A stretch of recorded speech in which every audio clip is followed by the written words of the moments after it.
Hello student, my name is Kishore Kumar and I am gonna teach you business study and today's our topic about the function of the financial market. So हम पढ़ने वाले हैं कि financial market के क्या क्या function होते हैं, यानी उसके क्या क्या काम होते हैं, फाइनेंशियल मार्केट के अंदर क्या काम किए जाते हैं, कौन कौन सी एक्टिविटी होती है, उनका क्या पर्पस होता है। तो इसी के रिगार्डिंग हम पॉइंट्स को गो थ्रू करेंगे। सो स्टार्ट करते हैं।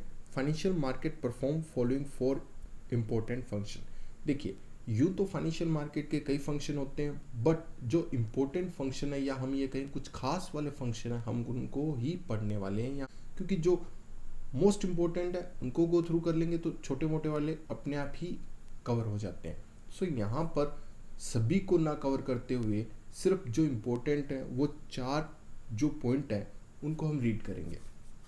सबसे पहले पॉइंट पे आते हैं, mobilisation of the saving and the channelising them into the most productive use. अब फाइनेंशियल मार्केट क्या करती है, आपसे पैसा लेके जो बड़े बड़े इन्वेस्टर होते हैं उनके पास में पैसा पहुंचा देता है। इससे क्या होता है, आपके पैसे का सही यूज होता है, उसकी प्रोडक्टिविटी बढ़ जाती है। तो फाइनेंशियल मार्केट क्या करती है, आपसे पैसा लेके खुद कमा के आगे प्रोवाइड करती है। जैसे अगर मैं ये कहूँ, आप आइडल में आपके हाथ में पैसा पड़ा है तो आपको 2%, 4%, 6%, 8% तक रेट ऑफ इंटरेस्ट दे दिया। जैसे आपने बैंक में सिप साइड के तौर पे एफडी करवा दी, तो आप जैसे कुछ नंबर ऑफ लोग होंगे, सो सभी से पैसा कलेक्ट करके सबको 8% पे दिया, लेकिन खुद बैंक ने आपको 8 दे के आगे 16%, 18% पे जितने भी बड़े बड़े इन्वेस्टर हैं उनको दे दिया। बैंक ने बीच में अपने खर्चे निकाल के 10% खुद भी कमाया, अपने खर्चे भी कवर कर रही है उसके अंदर से। तो बैंक भी कमा रही है, आपको भी कमाई करके दे रही है। अब जो बड़े बड़े इन्वेस्टर हैं वो भी अपने प्रोजेक्ट में से, जब वो प्रोजेक्ट में पैसा लगेगा, डेफिनेटली वो भी हायर लेवल की रिटर्न कमाएंगे। वो भी अपने प्रोजेक्ट में पैसा लगा रहे हैं तो वो भी अच्छी खासी कमाई के लिए पैसा लगा रहे हैं। सो आपके पास में जो आइडल पैसा पड़ा था उसकी ये मानिए कि सही कीमत किसने निकाल दी, फाइनेंशियल मार्केट ने। तो इसने क्या किया, आपको एक चैनल दे दिया, आपको एक पैसा जो है उसको मोबिलाइज कर दिया, यानी ट्रांसफर करवा दिया। कैसे, आपसे लेके बड़े बड़े इन्वेस्टर को प्रोवाइड करवाने में। तो इससे क्या हुआ, उसकी प्रोडक्टिविटी बढ़ गई। आपके पैसा जो हाथ में था वो आप आइडल में वेस्ट ही कर रहे थे, उसकी जो टाइम वैल्यू ऑफ मनी होती है वो डिस्ट्रॉय हो रही थी, उसको उसने क्रिएट करवा दिया फाइनेंशियल मार्केट ने। सो रीड करते हैं, financial market act a link between the saver and investor. So ये तो डेफिनेटली लिंक था ही, तभी तो आपसे पैसा लेके आगे इन्वेस्टर को प्रोवाइड किया। तो ये एक लिंक प्रोवाइड करवाती है बीच के अंदर। Financial market transfer the saving saver to the most. अब ये देखिए, यहाँ पर जो मोस्ट अप्रोप्रिएट इन्वेस्टमेंट अपॉर्चुनिटी होती है ना, उनके पास पैसा प्रोवाइड करती है। सो फाइनेंशियल मार्केट क्या करती है, जहां पर सबसे ज्यादा पैसे की वैल्यू क्रिएट होने वाली है, सबसे ज्यादा जरूरत है, बेस्ट जो अपॉर्चुनिटी होती है, उनके पास पैसा प्रोवाइड कर देती है। अब बैंक के पास में क्या है, उनको पता चलता है कि यार ये कम पैसे दे रहे हैं, ये अगर उनको बैंक को 18 के बजाय को 24% पे दे रहा है, तो डेफिनेटली उसके पास में बैंक के लिए मोस्ट अप्रोप्रिएट अपॉर्चुनिटी क्या है वहाँ। तो बैंक अपने हिसाब से अपने सेफ साइड के तरीके से देखता है कि यहाँ पर पैसे का ज़्यादा अच्छे से यूज होगा, मैं भी सेफ साइड हूँ। सो इससे क्या, बैंक जहाँ पर पैसा आपसे लेके जो बेस्ट अपॉर्चुनिटी होती है इन्वेस्टमेंट की, वहाँ प्रोवाइड कर देती है। तो ये ट्रांसफर का काम करती है, एक लिंक रखती है सेवर टू बोरोवर। सो ये मोस्ट इंपॉर्टेंट, ये मानिए पहला ही बहुत ही अच्छा खासा जो रोल है वो यही है फंक्शन जो फाइनेंशियल मार्केट का है, कि वो मोबिलाइजेशन का काम करती है। सेकंड है फैसिलिटेट द प्राइस डिस्कवरी। अब देखिए, प्राइस जो होता है वो किसी भी चीज़ की कीमत आप डिसाइड कैसे करते हैं, डिमांड एंड सप्लाई से। जब किसी चीज़ की डिमांड बहुत ज़्यादा होगी और सप्लाई उसकी बिल्कुल कम हो रही है, अब उस चीज़ की प्राइस क्या होगी, हाई होगी। खरीदने वाले 50 हैं, सामान हाथ में बहुत ही कम यानी 10 यूनिट है, अब उसकी वैल्यू ज़्यादा ही पड़ेगी उसकी, लोग उसको ज़्यादा पैसे दे के भी खरीदना पसंद, यानी उसकी प्राइस डिसाइड कैसे होती है, डिमांड एंड सप्लाई से। तो फाइनेंशियल मार्केट के अंदर सिक्योरिटीज होती हैं, तो सिक्योरिटी की डिमांड जैसे जैसे घटती है उसी के हिसाब से उसका प्राइस डिसाइड हो जाता है। तो फाइनेंशियल मार्केट क्या करती है, उसके प्राइस को डिसाइड करने में हेल्प करती है। सो प्राइस होता है anything depend upon the demand and supply factors. So demand, supply, financial asset and the security in the financial market help deciding the price of the various financial securities. So जितनी भी financial security होती हैं उनका ये price decide करती है demand and supply के द्वारा। तो this is again one of the important function of the financial market. Next, provide liquidity to the financial asset.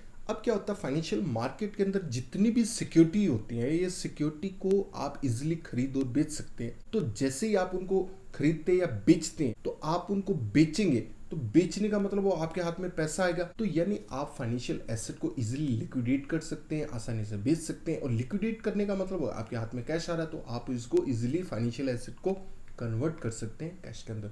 So this is also one of the another function of the financial market. Read करते हैं, financial market, financial security can be bought and sold easily. So financial market provide a platform to convert the securities in cash.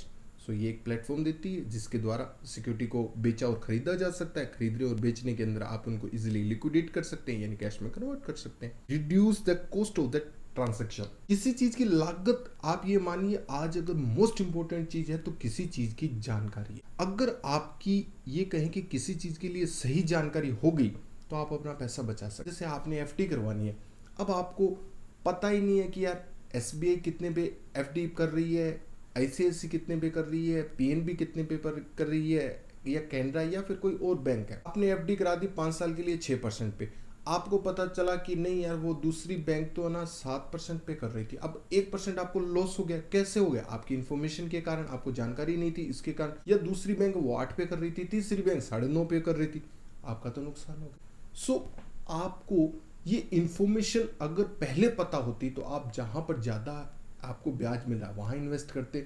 सो जो investor होते हैं वो जो पैसा invest करते हैं उससे पहले वो बैंक के पास भी जाते हैं, या डिफरेंट सोर्स होते हैं जिनसे पैसा लेना होता है, उनके पास में जाके जितनी भी जानकारी होती है, कितना पैसा है, कहाँ पर पैसा है, ये सारी उनको खर्चे करके फिर इंफॉर्मेशन मिलती है। सो इनसे क्या है, इनकी कॉस्ट तो बढ़ जाती है। अब आपको मैं ये कहूँ कि अगर ये फाइनेंशियल मार्केट है तो ये रोल प्ले करती है। ये क्या करती है, पहले दिन ही आपको रेडीमेड में full information A to Z, कितना पैसा, कौन से सिक्योरिटी की डिमांड के हिसाब से, सप्लाई के हिसाब से कितनी वैल्यू है, कितना अवेलेबल है, क्या सोर्स है, तो डिफरेंट जो इंफॉर्मेशन आपको चाहिए सारी ये फाइनेंशियल मार्केट आपको इंफॉर्मेशन प्रोवाइड करती है। इससे क्या होता है, आपको एक सिंगल पैसा खर्च नहीं करना पड़ रहा है कि नई जानकारी के ऊपर क्या जानकारी लेना चाहते हैं उसके ऊपर आपको एक्स्ट्रा पैसा नहीं खर्च करना पड़ रहा। इससे क्या, आपकी कॉस्ट कम पड़ जाती है, तो ट्रांजैक्शन कॉस्ट को भी ये कम कर देती है। आपको जानकारी के ऊपर एक पैसा नहीं खर्च करना पड़ा, आपके पैसे बच गए, आपकी कॉस्ट कम हो गई। सो रीड करते हैं, financial market provide the complete information regarding price, availability and the cost of the various security, so the investor and the companies do not have to spend much on getting this information as it is readily available in the financial market. So market के अंदर क्या है, financial market क्या करती है, सारी की सारी जानकारी पहले दिन ही बता देती है, जो आपको चाहिए वो सारी इन्फॉर्मेशन बता देती है। इससे क्या होता है, बड़े बड़े जो बिजनेसमैन है या इन्वेस्टर हैं उनको एक भी पैसा खर्च नहीं करना पड़ता, क्योंकि जो कंप्लीट इन्फॉर्मेशन है वो रेडीमेड पहले ही उनको मिल चुकी होती है। सो इससे उनकी कॉस्ट कम होती है। सो हमने अभी गो थ्रू किए कि फंक्शन किसके, फाइनेंशियल मार्केट के। सो वैसे तो कई फंक्शन है पर हमने 4 फंक्शन को गो थ्रू किया। सबसे पहले ये क्या करती है, पैसे को ट्रांसफर करने का काम करती है, लिंक करती है सेवर टू बोरोवर। और ये जो लिंक करती है ये मोस्ट अप्रोप्रिएट, यानी जो पैसे में सबसे ज्यादा वैल्यू क्रिएट हो सकती है, वेल्थ क्रिएट हो सकती है, पैसे के अंदर अच्छा खासा जो पैसे के अंदर जो पोटेंशियल ताकत है उसको बाहर निकालने का कौन कितनी कमाई कर सकता है, तो ये सबसे ज्यादा कमाई जहां वहां पर ये पैसे को प्रोवाइड करती है। सो ये एक तरह से मोबिलाइजेशन और लिंकेज का काम करती है। So this is one of the most important function of the financial market. Second में क्या था, प्राइस को डिस्कवर करती है। प्राइस को डिस्कवर करने का मतलब हो गया डिमांड एंड सप्लाई से ये प्राइस की जो सिक्योरिटी है उनकी प्राइस को डिसाइड कर देती है। फाइनेंशियल एसेट को आप आसानी से बेच और खरीद सकते हैं, तो लिक्विडिटी का काम करती है, उनको कैश में कन्वर्ट करने का, और ये आपकी कॉस्ट भी कम करती है। So these are the 4 points of the financial markets, these are the function and these are the important function of the financial market. So काफ़ी आसान पॉइंट्स हैं फाइनेंशियल मार्केट के फंक्शन के, आप इनको गो थ्रू कीजिए, क्वाइट इजी हैं, आपको आसानी से समझ लग जाएंगे। So thank you very much.